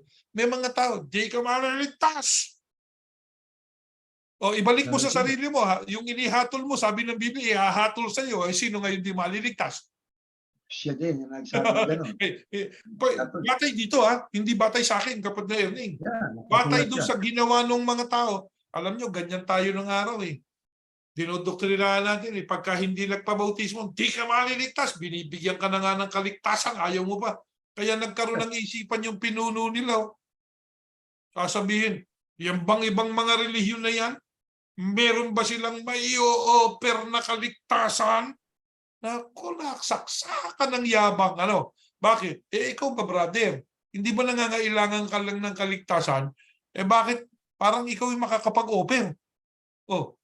Hindi ka naman tagapagligtas. Ayun na nga, doon mo makikita na ang isip nila dapat baguhin. Ang magbabago, hindi po tayo, kapatid Erning. Yung salita ng Diyos. Yung matalas kasi yung salita ng Diyos eh. Pagka ang argumento mo, pag ang argumento mo saliwa, abay tatagpasin yan ng salita ng Diyos. Ito yung paghatol na, pag sinabing huwag hahatol, alam niyo ugali ng mapaghatol, hindi tinitingnan ng sarili. Ang Ayun. tinitingnan ng iba. Kaya Dyan, bakit mo tinitignan ang tuwing mo nasa mata ng inyong kapatid? Ngunit hindi mo pinapansin ang dahilan na nasa iyong sariling mata. Kaya para tayo po ay maging epektibo, sa pagtulong sa nangangailangan, atin munang punahin. Ano ba katotohanan tungkol sa atin? Makasalanan din tayo eh. Kaya huwag kang salita ng salita na, hoy, hindi kayo maliligtas. Kaya sabi niyan, ibabalik sa iyo yun, hahatulan ka doon sa sinabi mo. Diba? alam nyo, Alisin muna natin ang ating mga sarili. Linisin muna natin ang ating sarili para tayo maging epektibo sa ating pong pagsaklolo doon sa mga kapwa nating nangangailangan. ito lang yan, kapatid na Erning eh. Alam nyo, sabi nga, sabihan, whatever you say against me, the things that you will say against me, or the things that you will say about me, doesn't define me. It defines you. Ayun yan eh. Kaya kung hahatulan mo ako, ikaw mahahatulan yan. Nakasulat eh. Di ba? Huwag kang hatol kasi it will define you. Ang i-define dyan, sa kapapunta. Maliwanag ang nakasulat. Sa hatol na inyong ihahatol, ano inihatol mo? Hindi maliligtas yung din yung membro, hahatulang kayo. Babalik sa inyo. Because it defined you now. Di ba? Kaya tayong mga iglesia ni Yahusha po, ang tao, hindi natin pwede sabihin kung hindi siya iglesia ni Yahusha, hindi siya maliligtas. Hindi. Maliligtas ang maraming tao na nasa iba't ibang reliyon. Iba nga lang ang kaligtasan nila. Sapagkat ang kaligtasan noong kay Yahusha, nung nandoon sa hinulaang iglesia, rapture. Ayan ang kaligtasan niya. Kukunin sila ni Yahusha. Anong kaligtasan nung hindi kasama sa iglesyang hinulaan o nahiwalay sa iglesyang hinulaan sapagkat tumalikod? Maliwanag. Patunayan mo sarili mo sa harap ng Diyos. Bubuklatin ang aklat ng gawa at titignan niyan kung gumawa ka ng mabuti, mabubuhay ka para mabuhay. At kung gumawa ka ng masama, bubuhayin ka para kaparusahan. Yun. So sa makatwid, yung sinasabi ng ministro ng Iglesia ni Cristo, parang nang-insulto pa kaya, meron pa palang second chance? Bakit? Sa inyo ba wala nang second chance? Hindi ba kayong mga ministro, panayang hingi ninyo ng second chance tuwing masususpindi kayo? Hindi lang second chance eh. Maraming chance. Sabi. May kakilala Ngayon, na kapatid nakalapit na, sa akin eh. 7 beses yata eh, na chance yeah, eh. ang dami niyan. Ngayon, upang bigyang diin, alam niyo kasi yung paghatol yun ang bawal, hindi ka maliligtas. Yeah. Ligtas ka. Yun eh. Pero yung nagkasala yung kapatid natin at atin siyang itinuwid, hindi masama po yun eh. Ano Hindi katunayan? paghatol Ito po. yun. Hindi O, paghatol hindi yun. paghatol yun. Next Hindi. slide. Ito nakasulat.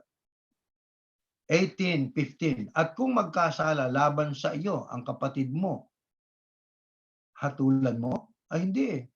Pumarong ka at ipakilala mo sa kanya ang kanyang kasalanan na ikaw at siyang mag-isa. Kung ikaw ay pakinggan niya, ay nagwagi ka sa iyong kapatid. Yan ang payo. Mhm. Nagkasala sa iyo ang kapatid mo. Una, paano mo nalaman na nagkasala sa iyo ang kapatid mo at hindi ikaw nagkasala sa kanya? Katulad ng sinabi ng kapatid na Jeriel, nakasulat sa Biblia ang kautusan ng Diyos eh. Sapagkat ang sinasabing kasalanan, paglabag sa ang tinatawag na kasalanan po, pagsalangsang sa kautusan. Kaninong kautusan? E di kautusan ng Panginoon Diyos, di ho ba? Sa magkakapatid, halimbawa, ikaw ay nahiram sa iyong kapatid, nangakong babayaran ka, o di ba? Pagdating ng panahon na ipinangako niyang dapat ay magbabayad na siya sa iyo, hindi siya nagbayad. Sinira niya yung kanyang pangako. Di ba? So, kung gano'n ang sistema, masasabi mong siyang nagkasala sa iyo. Bakit? Hindi niya binayaran sa takdang panahon na ayon sa pangako niya yung kanyang utang sa iyo eh. Kaya anong tungkulin ngayon ng kapatid na pinagkasalahan? Punta mo yung kapatid, umarong ka, ipakilala mo sa kanya ang kanyang kasalanan. Pag sinabing ipakilala mo sa kanya ang kanyang kasalanan, hindi ka humahatol. Ano sinasabi mo ron? Ipinakikilala mo, ipinaalam mo lang sa kanya.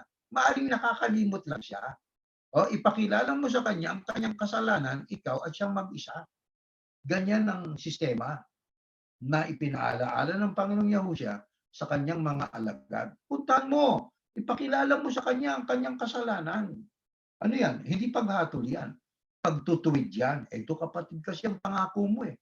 Hindi mo naman tinupad. O di ba?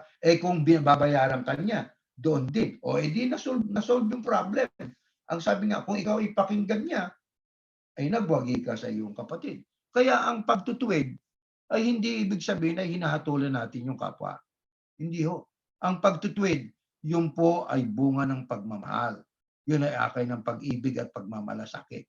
Bakit? Ayaw nating manatili yung kapatid doon sa masamang gawain. Diba? Kung tunay kang nagmamahal sa kapatid, itutuwid mo. Hindi mo siya hahatulan. Ipakikilala mo lang yung kanyang kasalanang nagawa sa iyo. Ano layunin mo? Hindi para siya hatulan, no. Hindi para siya idiin, hindi. Kundi para siya magbago dahil sa iyo ay akay ng pag-ibig, akay ng pagmamahal sa ating kapwa. Kaya, anong dapat sa tao sapagkat ang tao ay laman? Dapat ay matuto tayong kumilala sa ating kasalanan. Masama yung nagkasala ka na pagtatakpan mo pa. Sabihin mo na, wala ang wikang korupsyon. Dami yung korupsyon eh. Sasabihin mo wala.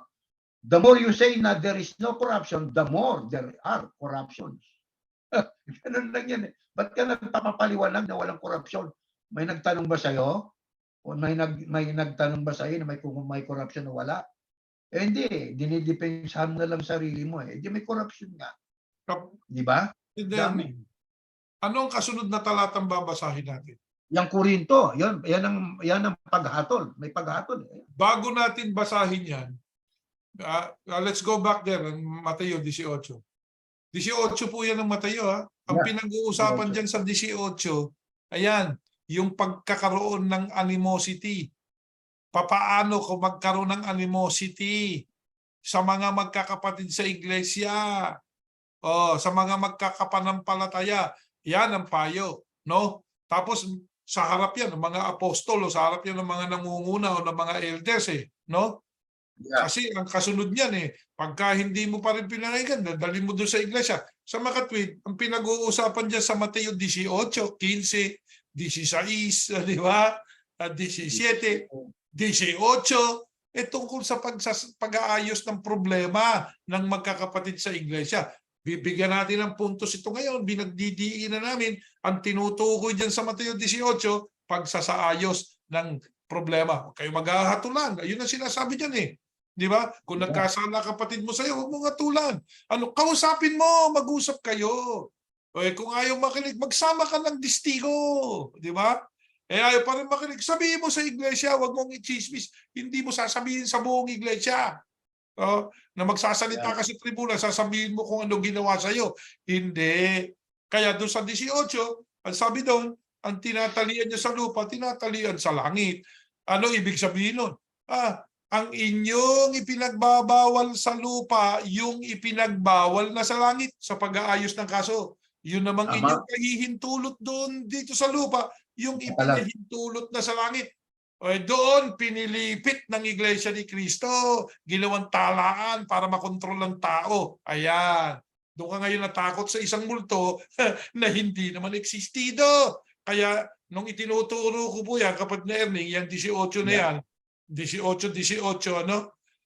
Sintonado! Ay nako, malaking sintonado. Kaya naging mapaghatol tayo. Dahil ang sinabi nung mga, dito sabi, pag nagkasala sa'yo, mag-ayos kayo eh. Yun ang pinag-uusapan dyan. Una, huwag maghahatulan. Huwag kayong hahatol. Yung 18, nung pilipitin yan, naging mapanghatol tayo. Bakit? Pag hindi ka niya itinala ng pamamahala, hindi ka maliligtas. Naku, mapaghatol na. napanghatol na. Yan ang isang mabigat na kasalanan ng isang pinuno na nagturo niyan. Kaya ang hagupit ng Diyos, ang sakit. Di ba? Masakit ang hagupit ng Diyos. Ikaw ha, tinuruan mo mga anak ko ng mali. O ito palo, pa! Naku po, ang sakit ng palo, kapatid na Erning. Sana magbago. Sana. Opo. Kami po, naririto para tumamay sa ating lahat. May maling naganap. Ito, kailangan nating maunawaan. Ang Diyos ay Diyos ng pag-ibig. Ipinanganak na tayo sa espiritu. Kaya kailangan maging spiritual tayo. Yang laman, mapanghatol yang laman.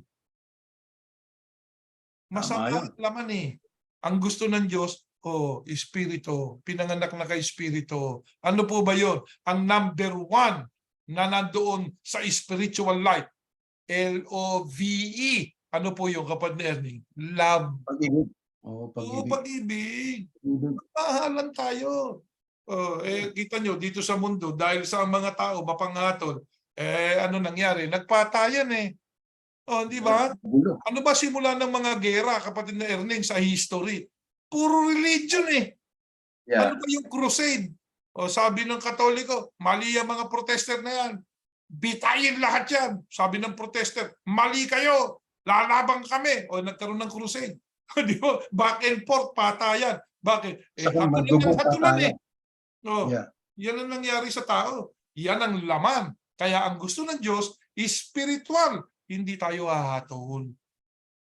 Ano man ang maging paniniwala nyo, wala kaming say sa kaligtasan nyo. Pero pwede po naming gibain ang argumentong ipinakikita ninyo. Na ang argumentong yan, pag binasa mo sa Biblia, sintonado. Ayun, kapatid na Erning. Mahilig tayo ngayon dyan eh. Kasi masakit yung mali eh. Di ba? Mali. Hindi, sintonado na lang. Well, anyway, yun nga, merong binabanggit si Pablo rito sa unang Korinto, kapatid. Sige po, basahin natin. Next slide. Ayan. Sapagkat, ano sa akin ang humatol sa nanga sa labas? Hindi baga nagsisihatol sa nanga sa loob? Datapat sa nanga sa labas, ay Diyos ang humahatol. Alisin nga ninyo sa inyo ang masamang tao. Teka muna, bago natin. Hindi ibig sabihin niya humatol si Pablo, humatol niya. Ayan, si Pablo humatol. Alam niya yung mga, ang isipan sabi nga hindi natin malaman kung malalim ba isip nito. Yan nakasulat humatol si Pablo. Ang hinatulan niya yung nasa loob. Hindi. Kasi yan yung mga nagkasala eh. Hindi niya hinatulan ng hindi kaligtasan o kaligtasan yan. Hindi ganun yan. Di ba? Ang kaligtasan at saka ang hatol ni Pablo, kung makakasama pa ba natin to, kapatid na Erning? Sasama pa ba natin to sa organisasyon natin? Di ba? Sasama pa ba to sa kilusan natin? Hindi naman nabubuhay. Yun ang paghatol na sinasabi niyan. Hinahatulan kung magpapatuloy pa ba ito sa paglilingkod sa Diyos. Oh. Yun yung sa ibang bahagi ng Biblia, kapatid na Erning, tiniwalag o hindi tiniwalag? Tiniwalag sa samahan eh. Oo, tiniwalag doon sa samahan. Pero pagdating sa kaligtasan, yung nasa labas na nung iglesyang ginulaan, sino nahahatol doon para sa kaligtasan nila? Ang Diyos nang bahala doon. Ay, yung nakasulat, datapat sa na nga sa labas ay Diyos ng mga hahatulan ng mga puso. Ilalabas pa natin to o ilapapasok natin ito? Yan ang nakasulat po dyan, mga kapatid. Kaya yung paghatol na sinasabi yan ng Apostol Pablo ay sa kasamahan. Kasi mayroon dong kaso noon na sa unang iglesia, kapatid na Jirel, nakasulat sa Korinto, dapat noon pa ang wika, hiniwalayan nyo na yung taong yan. Ha? Bakit hanggang ngayon kasama ninyo? Para siya'y matuto. Ibig sabihin, tulad kung dapat isama pa o hindi. Kasi nangangalon yan eh. O, di ba? Pag itinaas natin ang basa niya sa Korinto, nangangalon niya, iba't ibang kasalanan, ba't kasama pa rin nyo? Di ba? Kaya ang paghatol na sinasabi niya. Kung manggugulo na, nakasulat din yan. Manggugulo na siya eh. Yeah. Pero pag inalis na natin sa iglesia, ang totoo, kahit nasa loob ka ng samahan ng kilusan at sa labas, ang hahatol isa lang din eh. Ang Diyos pa rin ang hahatol. Sino ka para humatol? Kasama ka sa hahatulan. Lahat ng tao kasama sa hahatulan. Kaya tayong tao ay hindi pwedeng humatol sa ating kapwa sapagkat ikaw nahahatol, hatulan din.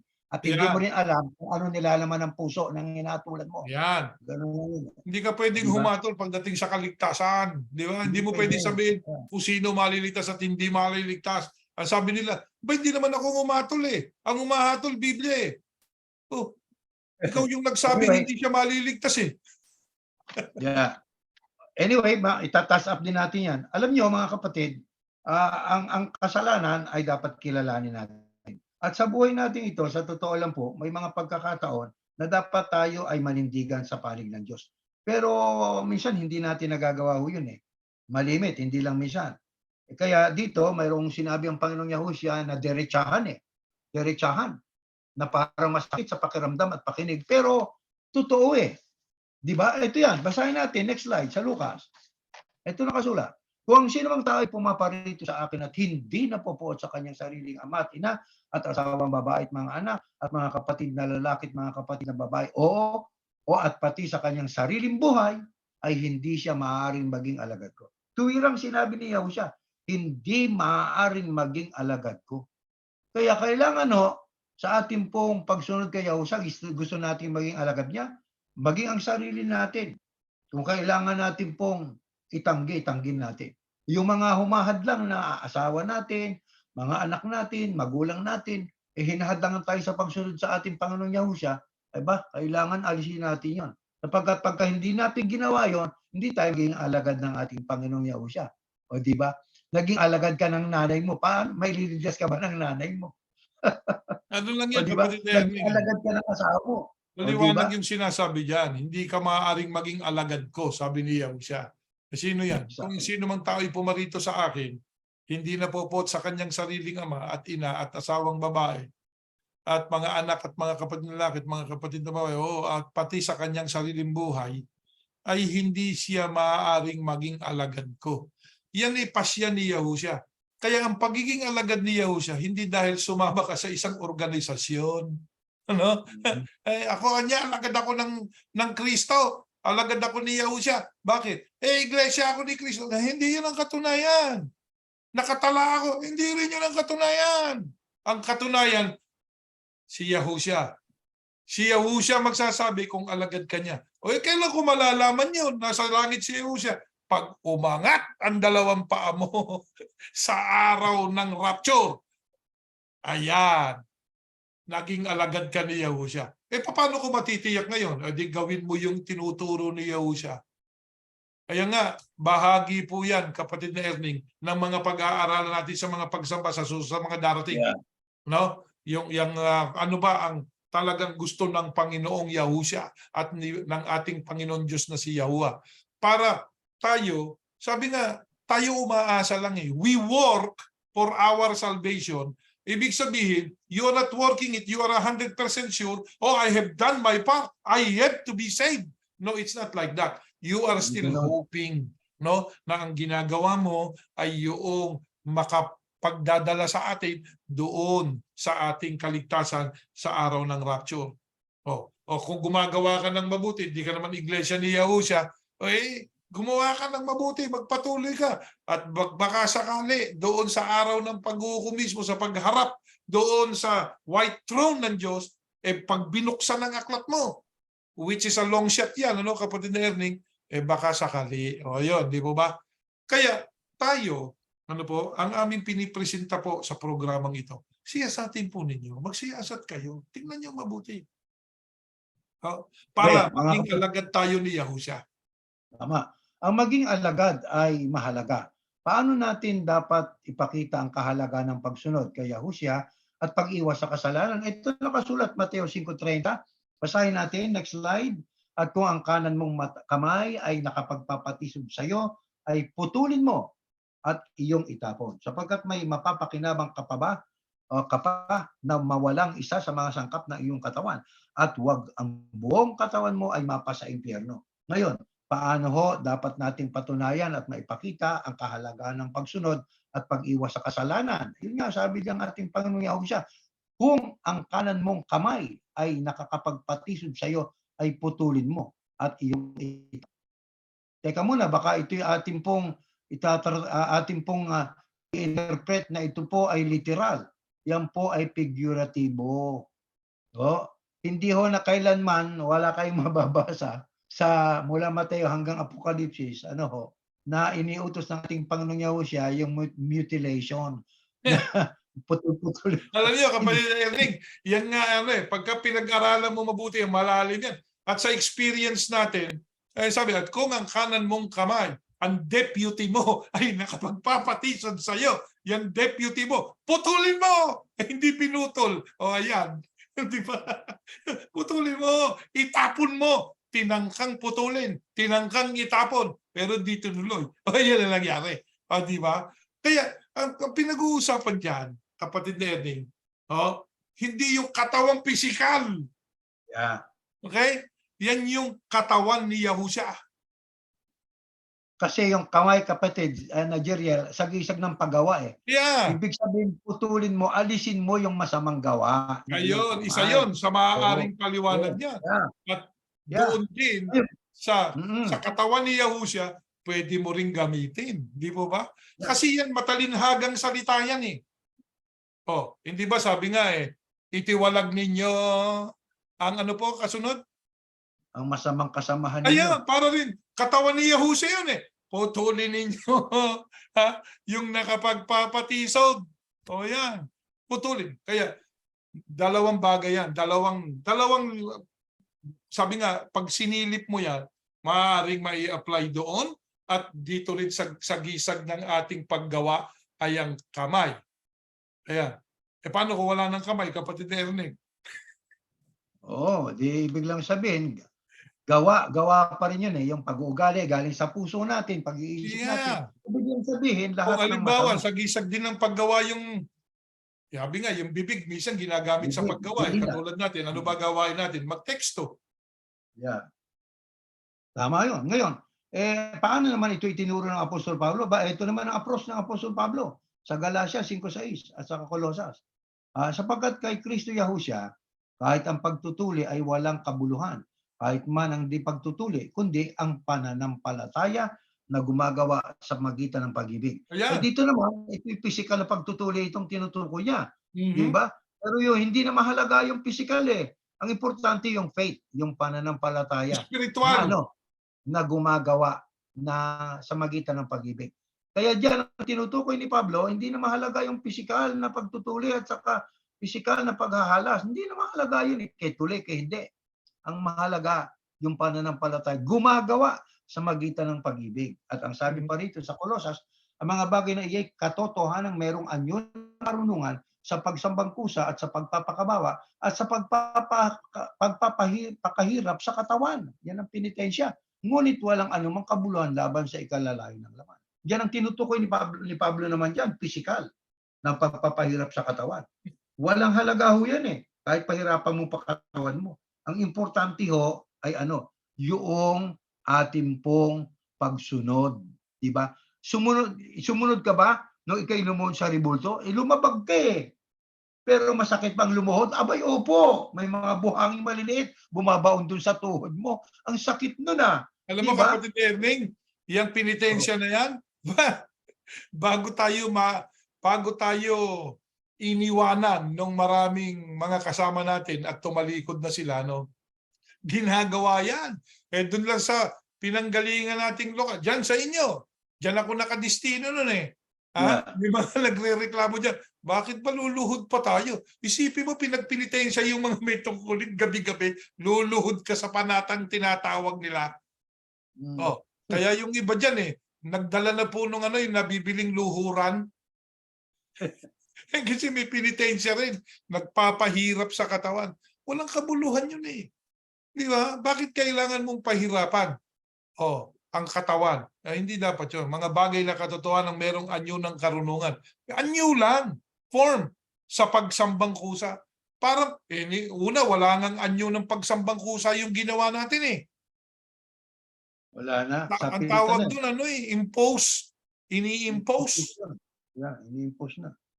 Lumuhod. Lahat. Walang kabuluhan, sabi ng Biblia. Yeah. Ay, isipin mo 3 buwan, papanata ka na nakaluhod. Nako, yeah. Meron dyan sa Jacksonville, Amerikano pa eh. Nako, panayang reklamo. I will not kneel down. Sabi ko, hindi naman kita pipilitin, brother. Ngayon, kung tayo po'y nagkakamali, itanong natin sa ating sarili, gaano mo kagusto na ituwid ng iyong kapwa sa kasalanan natin? Ngayon, pagka tayo itinuwid, ano naman ang ating reaksyon sa pagtutuwid sa atin? Alam nyo, dito makikilala kung tayo lumalago sa ating pananampalataya. Ito pa nga, sabi sa Proverbs, basahin natin, next slide. Dito nakasulat. Kaugnay ng usapan natin. Ayan. Accept correction and you will find life. Ayun. Kaya kapag tayo po'y nakahandang tumanggap ng koreksyon ng ating kapwa, sapagkat nagkamali tayo may kakaroon tayo ng buhay. O di ba? Kaya ang ating ulo matigas. Pero kailangan ang ating damdamin malambot. Ito, ang maganda dyan, yung ikalawang bahagi, reject correction. Sabi niya, and you will miss the road. You will miss the way. Sabi nga mamimiss mo si Yahushua pag nireject mo yung correction. Exactly. Kaya yung koreksyon, yung pagtutuwid, hindi paghatol yun eh. Di ba? Ang pagtutuwid yan po'y pag-ibig. Di ba? Alam ba, kapatid, tigil mo na yan, masama po yan. Ngayon, ang tanong natin ay ito, kung ating sasabihin, kapatid, hindi ka maliligtas, batay sa Biblia. Alam niyo, mayroong ganyan sa Biblia. Basahin natin sa 7:24. Ito nakasulat. Don't judge by appearances. Judge by what is right. Kaya dyan, huwag kayong hahatol, pero dyan sa John, judge by what is right. Ang makatuwid, ang tanong natin, can we judge? Pero ang ating pag-judge, hindi katulad ng pag-judge ng Diyos. Hindi. Di ba? Bakit? Sapagkat ang sabi, don't judge by appearances. Judge by what is right. Ano ba yung right? Ito, pakinggan natin. Ito, diyan natin dapat ibata yung ating pag-judge. Every word of God proves true or right. He is a shield to those who take refuge in Him. Do not add to His words, lest He rebuke you and you be found a liar. The entirety of your word is truth. And everyone, ito pansinin natin, and every one of your righteous judgment endures forever. Kaya yung righteous judgment po, mahalaga. Saan natin matututunan yan? Sa mga salita ng Diyos. Kaya kung halimbawa, sasabihin natin, kung ikay mananatili, kapatid, sa iyong pagkakasala, ayaw mo magbagong buhay, Ang sabi ng Diyos sa Biblia ay hindi ka maliligtas. Ang tanong natin, yung ba ay paghatol na tama? Righteous judgment ba yun? Sabi nga, Kapag ka, use the words of God. yun, Use the words of God. Sabi nga, yun. but do not Yun ang add to sekreto His doon. words. Eh di lalo na wag mong palitan. Nako. Eh hindi Yeah. lang inad eh, hindi lang nag-subtract. Pinalitan yung sinasabi. Tama. Kaya ang ating paghatol, ibabatay sa kalooban ng Diyos, yun ang righteous judgment eh. Basahin mo yung Biblia. Huwag yung ibubuka mo yung bibig mo na parang ikaw lang nagsalita. Di ba? Eh, Kailangan nasa Biblia. Ito pang karagdagang kaalaman, no? Kaugnay niyang paghatol na yan. Sa Juan 8:12, next slide, last slide.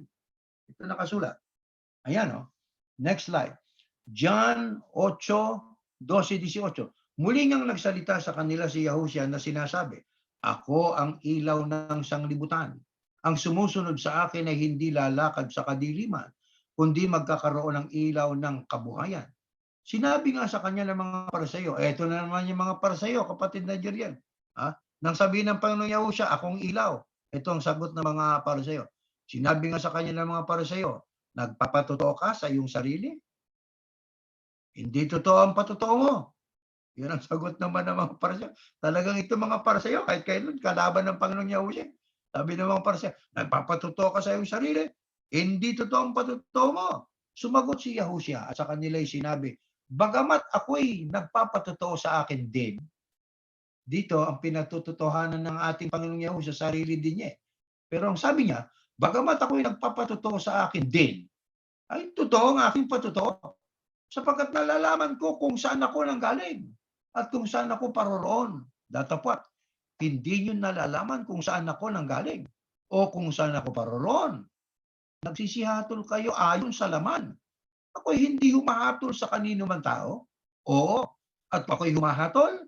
Ang hatol ko'y totoo sapagkat hindi ako nag-iisa, kundi ako at ang Ama na nagsugo sa akin. Oo, at ang inyong kautusan ay nasusulat na ang patotoo ng dalawang tao ay totoo. Ako ang nagpapatotoo sa akin din at ang amang nagsugo sa akin ay nagpapatotoo sa akin.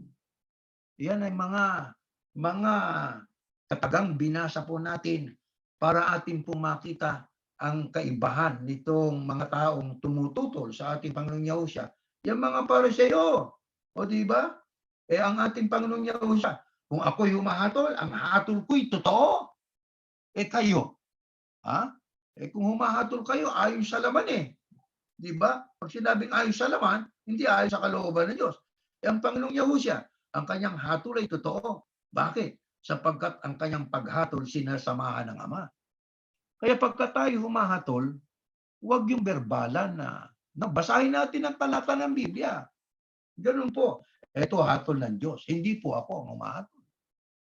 Ang ating magagawa lang sa ating kapwa-taong nagkakamali, huwag nating hatulan, payuhan. Ano layunin? Para ipakita ang ating pagmamalasakit at pag-ibig. Ano nga ang ating hangarin? Para magbago at mabuhay ng buhay espiritual. Kaya magbigay itong tayo ng sample naman, dyan, kapatid na Erning. yeah. Magbigay tayo ng sample dyan sa sinasabi natin na yan. Kapag ka Pakinggan ang natin Diyos, pwede natin basahin ang nakasulat sa Biblia, pero hindi natin pwedeng sabihin, hindi ka maliligtas. Pero pwede nating masabi, teka muna, sino ba ang pupunta sa dagat-dagatang apoy ayon sa Diyos? Hindi ayon sa Asa. atin. Di ba? Hindi ayon sa atin, kundi ayon sa Diyos. Sino pupunta sa dagat-dagatang apoy? Ayun yung tanong natin. Di ba? O edi, magbasa tayo. Sino ba pupunta doon? Ito hindi namin hatol. Ito hatol ng Diyos. Kung sino ang ibubulit sa dagat-dagatang apoy o doon sa Lake of Fire. Can I share?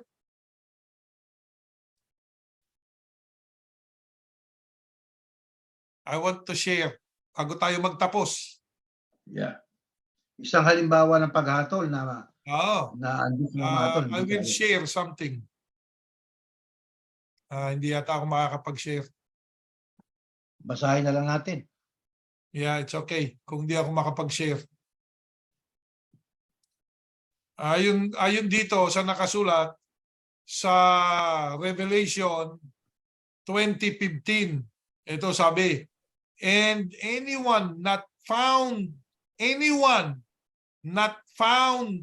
written in the book of life was cast into the lake of fire. Ayan ang nakasulat. Ayan, pwede na ako mag-share pala. Mabuti siguro, share natin yung talatang yun. Ayan, nakikita nyo po ba? Ayan, and anyone not found written in the book of life was cast into the lake of fire. It's not my word. It's the word of God. Opo?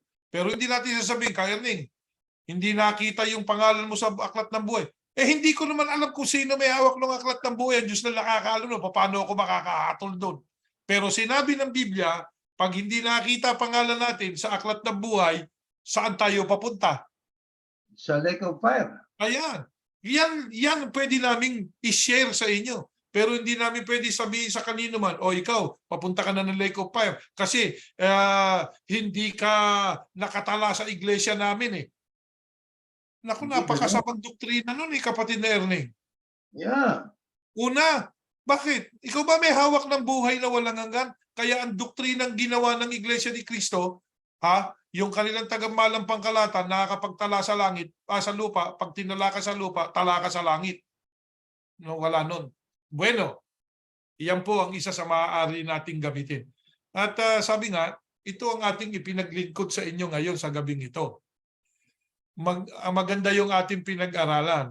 Pinanganak kang laman, ipanganak kang espiritu. Ipanganak ka sa espiritu para maging sa Diyos. Ayon, kapatid na Erning. Sabi nga, kailangan maging sa Diyos tayo. At sa mga darating nating pag-aaral, yung salitang human being sa wikang Hebreo. Nako, napakaganda po ng meaning. Yeah. Bueno, tayo po nagpapasalamat sa lahat ng ating kasama sa pag-aaral na ito. Naway kaawaan tayo ng Diyos na sa darating na mga pagsamba, magkasama-sama tayo Sabado at Linggo po at maging sa darating pang panahon kung loloobin ng Diyos. Mananalangin po tayo. Sige po. Ama naming Yahuwah, maraming salamat po sa iyong paggabay sa amin sa gabing ito para matutunan namin ang mga bagay na maling ipinaliliwanag o hindi ipinaliliwanag sa tamang paraan ng maraming tao. Mali ang pagkakaunawa ng iba batay sa pagkakaunawang natataglay namin. Maaring sa kanila kami ay may kamalian, ngunit sumasampalataya kami, Ama, sapagkat ang iyong salita kailanpaman ay hindi magkokontradiksyon. Ikaw po ang Diyos ng reason, logic, at ng sensibility. Ikaw ang Diyos ng langit na ang iyong salita kailanpaman ay hindi magkokontra-kontra. Sapagkat napakaliwanag ng iyong katotohanan. At kung meron kaming maling panukala, maling pagkaunawa, ang iyong salita'y itinulad mo sa tabak na mas matalas pa sa tabak na may 2 talim. Ito'y tatagpas ng mga haka-haka at kuro-kuro at maling aral at maging ang kaluluwa. Ayan yan. Hatiin sa 2. Ama, tulungan mo po ang mga nakikinig sa programang ito na mabuksan ang kanilang pangunawa at patuloy na magsaliksik ng iyong kalooban. Marami pong salamat sapagkat pinalalakas mo kami sa pamamagitan ng iyong mga katotohanan. Tulungan mo kami sa magdamag sa aming mga paglalakbay. Ilayo mo kami sa kapahamakan. Manatili ang aming buhay at patuloy kaming sumamba at pumuri sa iyo. Pinanalangin namin ng lahat ng mga tao sa mundo, lalo na po ang mga pinuno ng mga bansa at mga pinuno ng iba't ibang relihiyon, maging ang relihiyon namin pinanggalingan. Sana po ay maunawa nila ang iyong kalooban at lunukin nila ang kanilang amor proprio na sinasabi sa taong sila lamang ang tama, kundi umamin sa kanilang pagkukulang at ituwid ang naging pagkakamali sa pagtuturo ng iyong mga aral. Sumasampalataya kami, Ama. Dininig mo ang aming panalangin. Pinagpala mo na po kami, Amang Yahuwah. Hinihiling namin ang lahat sa pangalan ng Panginoong Yahushua na aming tagapagligtas. Amen. Amen. Magandang gabi po sa inyong muli mga kaibigan, kapatid na Erning. Okay, at tayo ay minsan pa na nakapaglingkod sa awa ng Diyos at nawa po ay patuloy nating pag-aralan ng salita ng Diyos. At Opo, nawa- sa linggo, Sabado at Linggo ay ating tatalakayin muli ang tungkol sa pangalan ng Diyos sapagkat marami po tayong kasama na ngayon na nagtatanong, paano ba natin nakuha yung pangalang Yahuwah? At bakit yun ang ating bigkas doon? Ayan. At meron din po tayong ipalalabas na video, kapraso, tungkol doon sa, yung nga, sabi nga, yung Jewish religion, ano, na sa panahon ng Panginoong Yahusha, yan yung mga Pariseyo. Walang masamang pakinggan din sila sapagkat may matututunan tayo. Exactly. Hanggang dyan po at magandang gabi at magandang umaga naman. Magandang sa gabi po sa inyo at magandang umaga. Salamat po.